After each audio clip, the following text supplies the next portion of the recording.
오늘로 구약성경 출애굽기 20장 1절부터 17절에 나와 있는 십계명에 관한 그 모든 설교를 마치게 됩니다.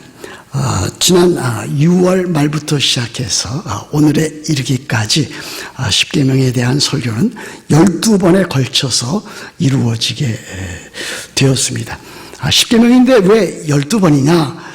십계명 하나하나 이렇게 말씀드리기 이전에 서론 부분이 있었고 오늘 그 마지막으로 결론 부분에 다루게 되었습니다. 그러므로 서론이 있고 본론이 있고 결론, 그렇게 해서 12번에 걸쳐서 십계명을 마감하게 됩니다.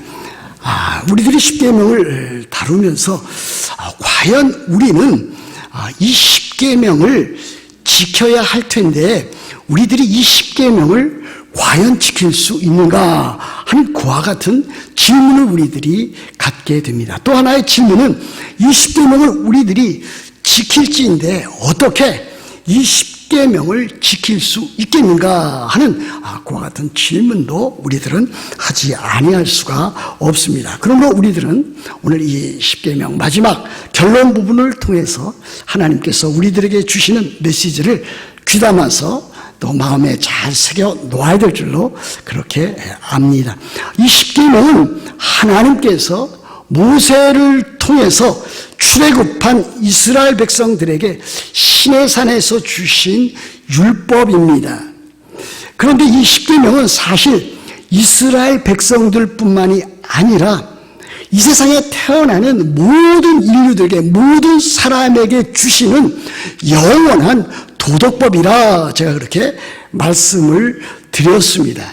그러므로 그 당시에 이스라엘 백성들 또 그 이후에 있었던 이스라엘 백성들 또 오늘을 살아가는 우리 그리스도인들 또 그뿐 아니라 이 세상에 있는 믿지 아니하는 모든 불신자들에게도 이 십계명이 해당되어진다라고 하는 말씀이 되겠습니다.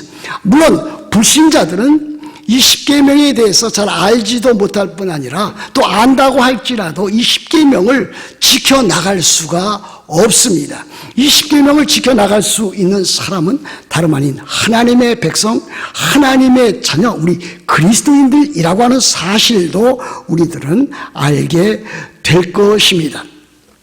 저는 이 십계명을 일컬어서 하나님께서 우리들에게 주신 특별히 믿는 자들에게 주신 영원한 도덕법이라고 말씀을 드렸습니다.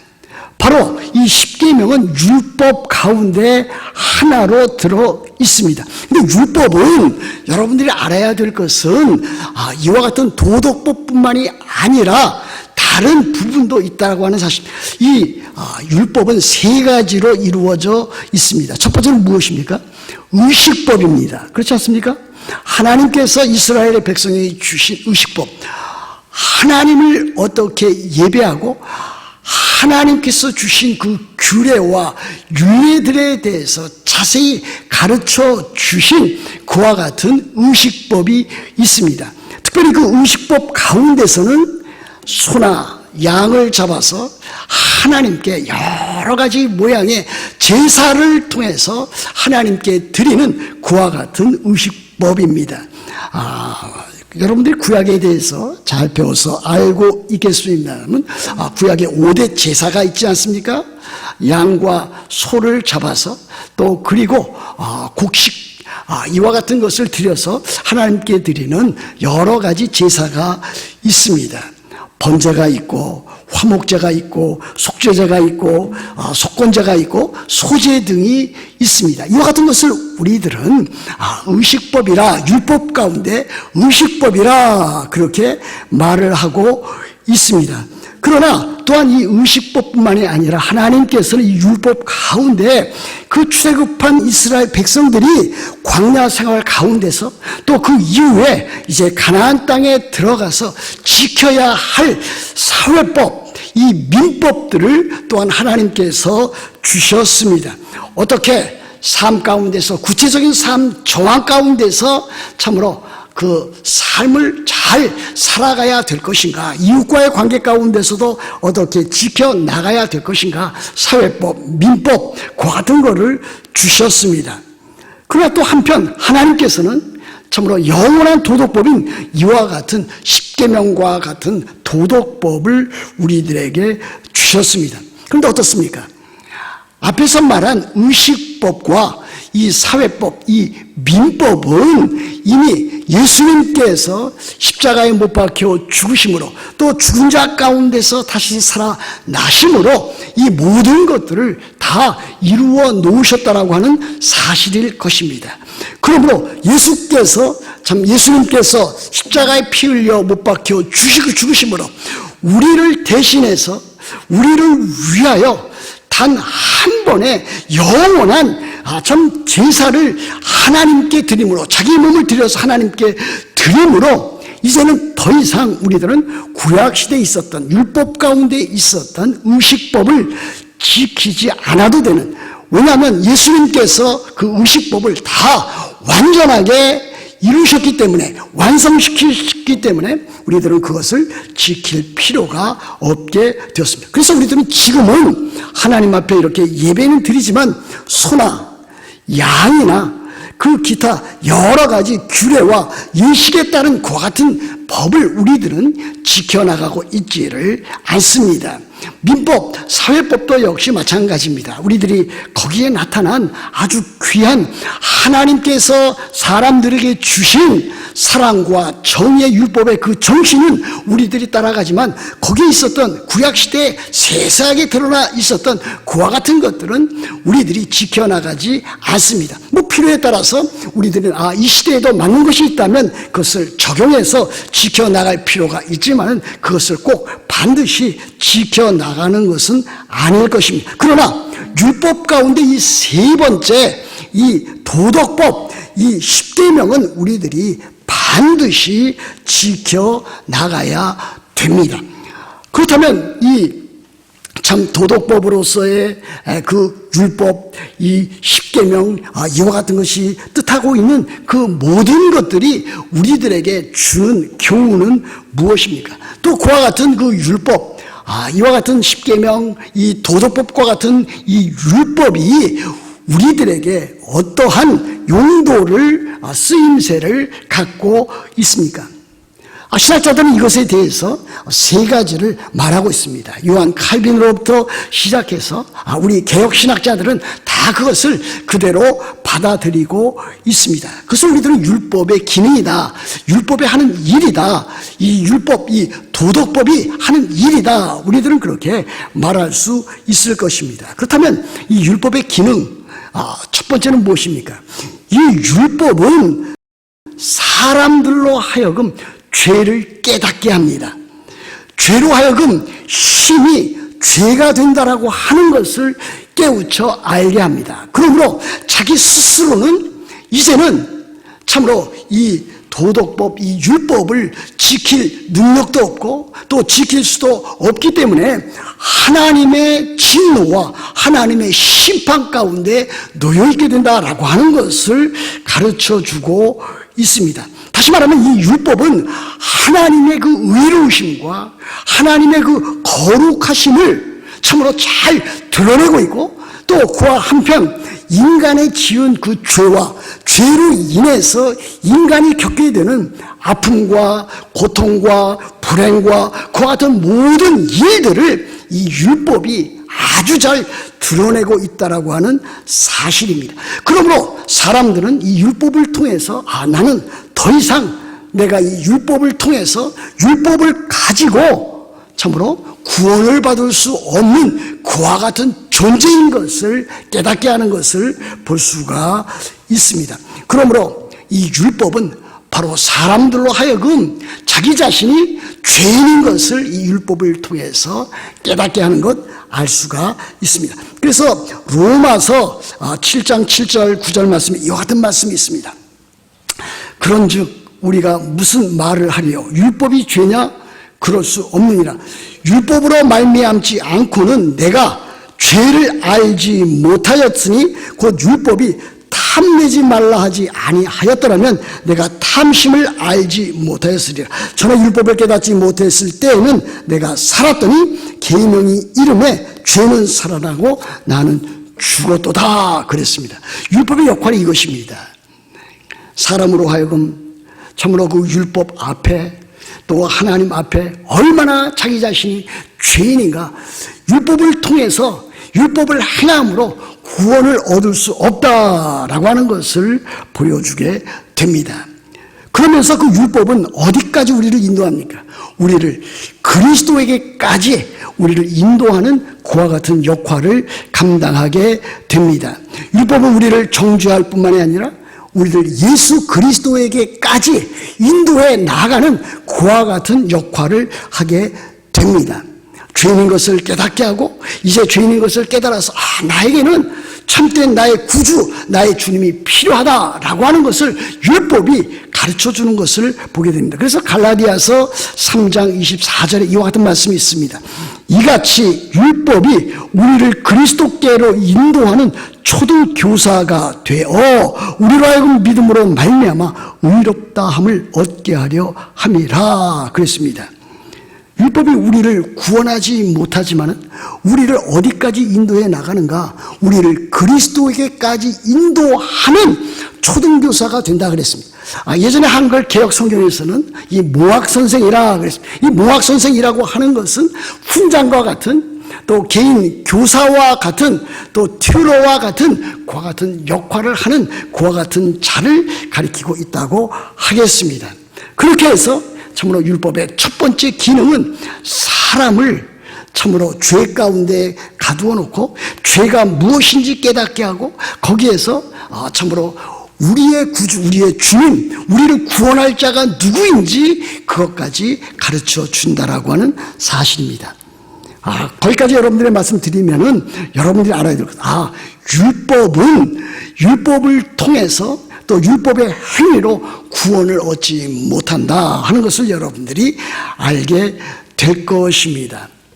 그러므로 우리들은 참으로 이 율법으로부터 또는 율법의 행위로부터 또 이 갈라디아에서 나와 있는 율법의 저주로부터 우리들이 구원을 받기 위해서는 어떻게 해야 되는가? 우리들은 복음을 믿어야 됩니다.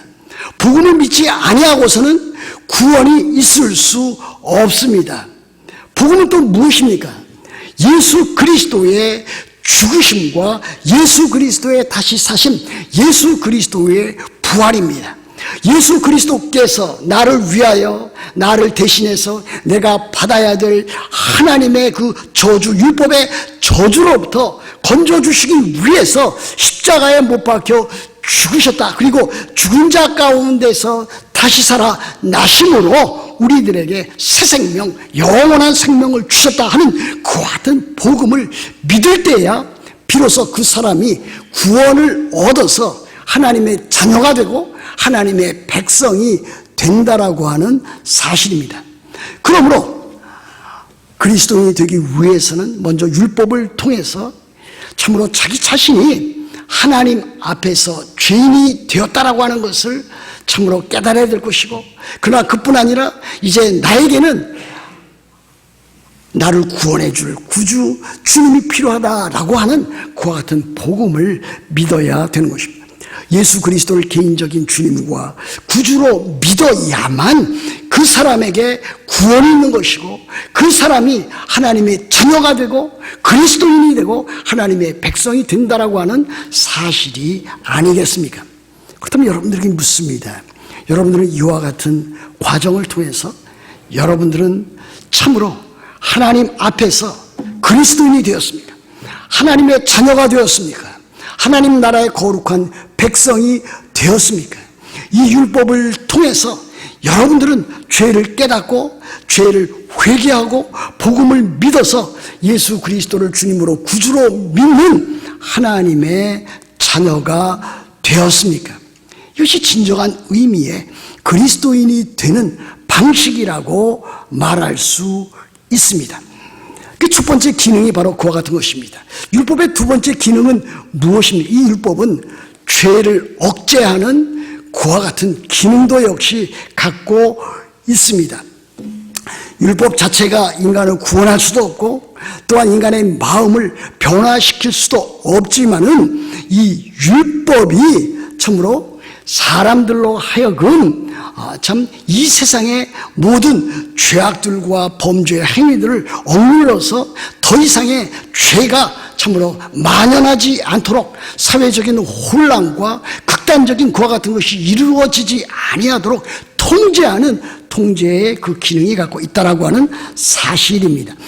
디모데전서 1장 9절부터 10절 말씀 가운데 이와 같은 율법의 기능, 두 번째 기능이 아주 잘 나타나 있습니다. 조금 길지만은 제가 읽어드리려고 합니다. 알 것은 이것이니 율법은 옳은 사람을 위하여 세운 것이 아니요 오직 불법한 자와 복종하지 아니하는 자와 경건하지 아니하는 자와 죄인과 거룩하지 아니한 자와 망령된 자와 아버지를 죽이는 자와 어머니를 죽이는 자와 살인하는 자며 음행하는 자와 남색하는 자와 인신매매를 하는 자와 거짓말하는 자와 거짓 맹세하는 자와 기타 바른 교훈을 거스리는 자를 위함이니 그랬습니다. 그것이 율법의 기능입니다.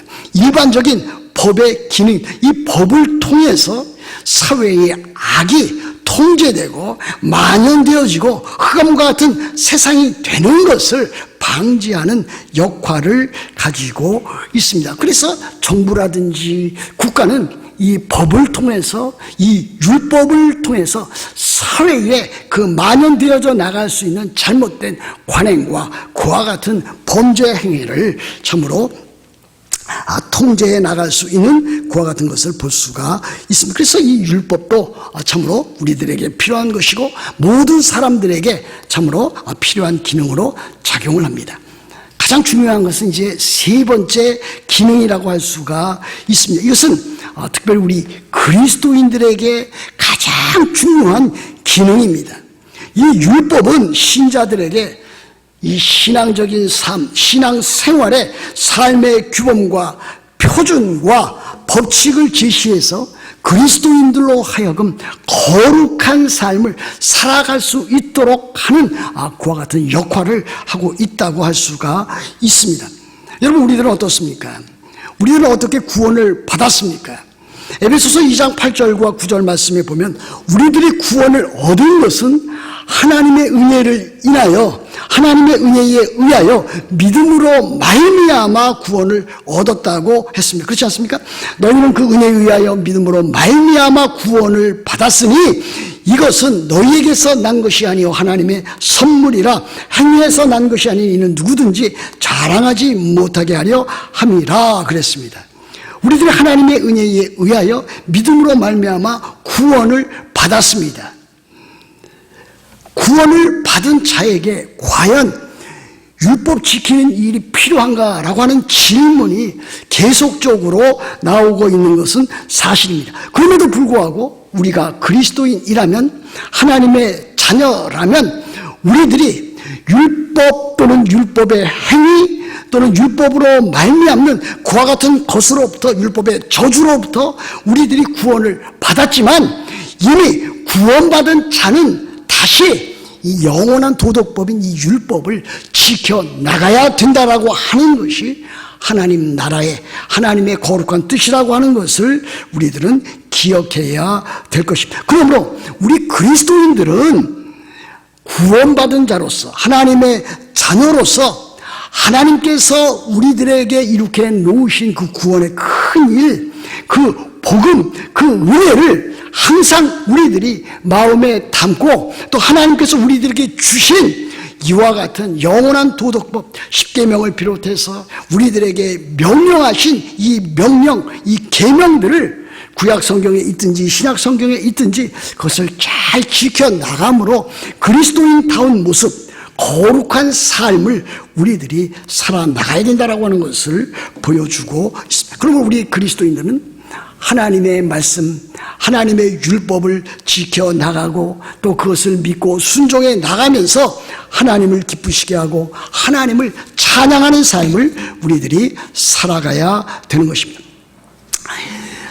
다윗의 시편을 보면 다윗이 얼마나 참으로 하나님의 그 율법을 사랑하고 귀히 여겼는지 우리들이 살펴볼 수 있습니다. 그것이 이제 시편 119편 47절 48절 나와 있지 않습니까?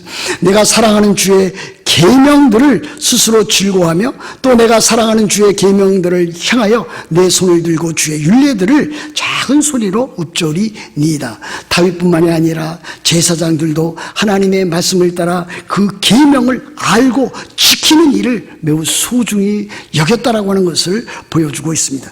시편 119편 97절에도 내가 주의 법을 어찌 그리 사랑하는지요 내가 그것을 종일 작은 소리로 읊조리니이다.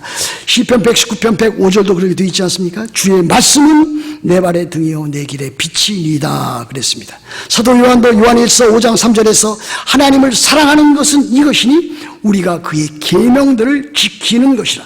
그의 계명들은 무거운 것이 아니니라 그랬습니다. 그러면 우리들은 참으로 그리스도인으로서 하나님의 자녀로서 하나님의 말씀 그 가운데 들어있는 하나님의 그 율법 계명들을 지키는 일을 기쁨으로 감사함으로 그 일들을 잘 감당해 나가야 될 것입니다. 하나님께서 우리들에게 주신 은혜, 오늘도 부른 이 찬송처럼 참으로 하나님의 그 은혜, 말로 다 할 수 없는, 측량할 수 없는 그 은혜, 그것을 우리들이 받았기 때문에 또 지금도 받아 누리고 있기 때문에 우리들은 하나님께서 명령하신 또한 명령하신 그 계명, 우리들이 마땅히 해야 될 그 계명을 잘 지켜나가야 될 것을 가르쳐 보여주고 있습니다. 사랑하는 성도 여러분, 우리들이 신앙생활을 해 나가는데 자칫 잘못하면 우리들도 이단적인 사상에 참으로 빠져들거나 또는 거기에 연루되어서 잘못된 신앙생활을 해 그런 사람들이 있을 수 있습니다. 하나는 무엇입니까? 하나는 율법과 관련해서 율법주의로 흐르는 것입니다. 마치 서기관과 바리새인들처럼 율법주의로 흐르는 것입니다. 율법주의가 참으로 지금도 이 세상에 예수 그리스도의 교회가 세워진 이후에도 계속적으로 나타나 있는 것을 우리들이 발견합니다. 유대주의가 그렇지 않습니까? 로만 캐톨릭이 그렇지 않습니까?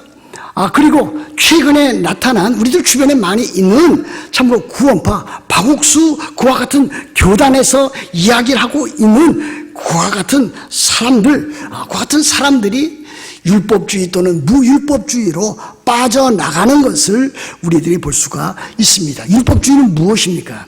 율법을 통해서 율법을 행함으로 인해서 구원을 받는다. 이것을 주장하면 그것이 율법주의고 잘못된 것입니다. 또 율법주의에 빠진 사람은 그의 그 삶 가운데서 자기 자신의 의의를 참으로 거침없이 드러내는 모습을 볼 수가 있습니다. 우리들은 그것을 늘 경계해야 되는 것 아니겠습니까?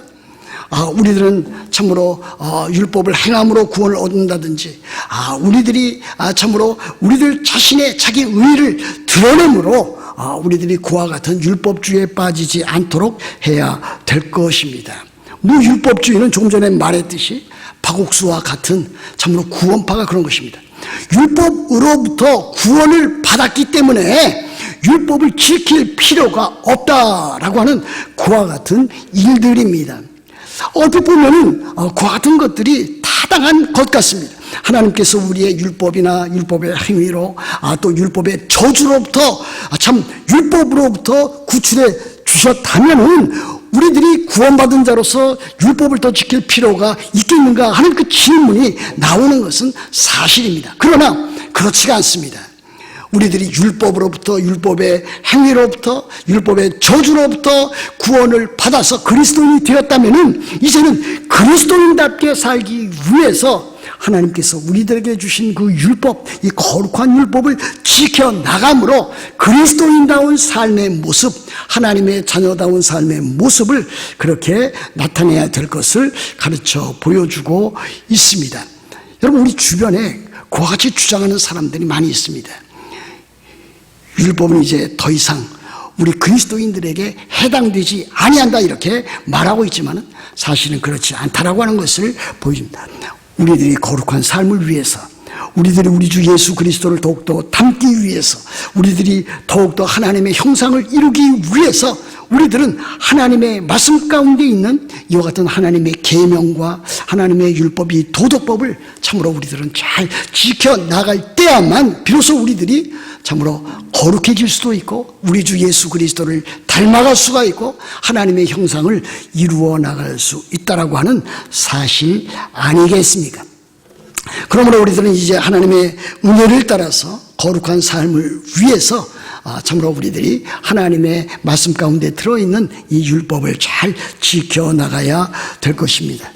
그럼에도 불구하고 참으로 우리가 그리스도인이라 할지라도 우리가 참으로 이 율법, 이 영원한 도덕법을 완전하게 완벽하게 다 지켜나갈 수 있는가? 그렇지는 않습니다. 또 그렇게 주장하는 사람도 있는 것 사실입니다만은 우리들이 그렇지는 않다. 우리들이 살아나가는 동안에 우리들은 하나님의 말씀을 따라서 믿음으로 순종으로 최선을 다해서 참으로 하나님의 은혜를 따라서 지켜나가고 있을 뿐이다 라고 하는 것을 보여줍니다. 그러므로 우리들이 이 하나님의 그 율법을 어떻게 지켜나갈 수 있겠는가? 여러분들에게 말씀드리고 싶은 것은 우리들이 이 율법을 잘 지켜나가기 위해서 영원한 하나님의 그 도덕법, 이 십계명과 하나님께서 우리들에게 명령하신 명령을 잘 지켜나가기 위해서는 우리들이 참으로 하나님께서 우리들에게 베풀어 주신 그 구원의 그 큰 은혜를 여러분들이 항상 날마다 감격스럽게 받아들이고 그 은혜에 감사하고 기뻐하고 즐거워할 수 있는 사람이 되어야 된다라고 하는 사실이 아니겠습니까?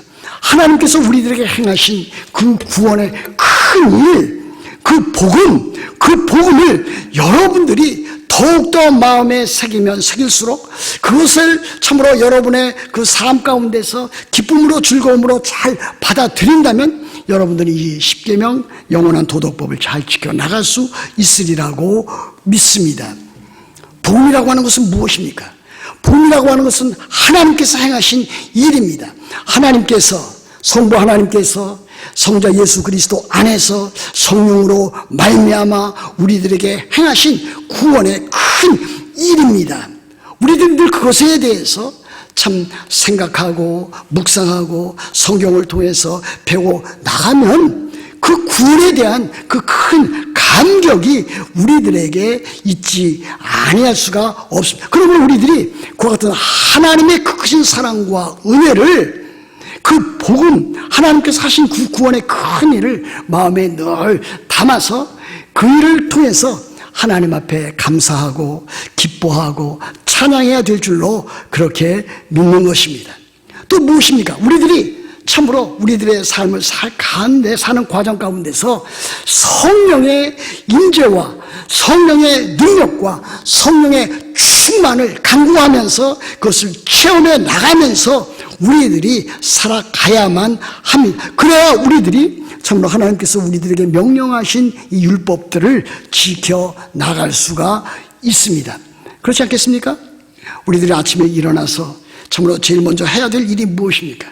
우리들이 기도도 하고 또 우리들이 하나님의 말씀을 읽고 하나님의 말씀을 배워나가면서 하나님께서 우리들에게 행하신 그 구원의 큰 일을 다시 한번 새겨나가는 것입니다. 나는 하나님의 자녀다. 나는 하나님의 백성이다. 내가 어떻게 살아야 될 것인가 하는 것을 마음에 새겨나가야 될 것입니다. 그리고 참으로 이 세상 살아나가면서 성령의 임재와 능력과 그 충만을 늘 간구하면서 살아갈 때에 우리는 조금 더 참으로 우리 주 예수 그리스도를 닮아가고 하나님을 아름답게 섬겨나가고 하나님 앞에서 우리들은 참으로 바른 신앙생활을 할 수 있다고 믿습니다. 사랑하는 성도 여러분, 여러분들이 하나님의 말씀을 잘 지켜나가기 위해서 마땅히 지켜나가야 되는데 마땅히 지켜나가기 위해서 이 복음, 하나님의 말씀 가운데 드러난 하나님께서 우리들에게 행하신 그 구원의 큰 일들을 늘 마음에 새기면서 살아가야 될 것입니다. 그것을 인해서 여러분들은 늘 감사하고 기뻐하고 찬양하고 다른 사람들과의 관계 가운데서 짜증이나 불만이나 불평이나 그런 것보다는 더욱더 감사하고 참으로 주님 나라를 향해서 참으로 한 걸음 한 걸음 내딛는 그와 같은 사람이 되어야 될 것입니다. 그렇게 살아간다면 여러분들은 하나님을 더욱더 사랑하게 될 것이고, 여러분들은 교회를 더욱더 사랑하게 될 것이고, 교회 가운데 있는 하나님의 백성들과 성도들에 대한 사랑을 더욱더 크게 해나가게 될 것이고, 또 우리들 주변에 있는 이웃에 대한 사랑도 우리들은 잘 감당해 나갈 줄 믿습니다. 여러분들께서 참으로 하나님의 말씀을 따라서 그 가운데 있는 하나님께서 행하신 구원의 큰 일을 여러분들이 그 복음을 잘 여러분들이 깨닫고, 또 여러분들이 그 복음에 따르는 참으로 그리스도인의 삶, 하나님의 말씀을 지켜 행하는 그와 같은 일들을 능력 있게 잘 감당해 나가는 여러분들이 다 되시기를 우리 주 예수 그리스도의 이름으로 축복합니다.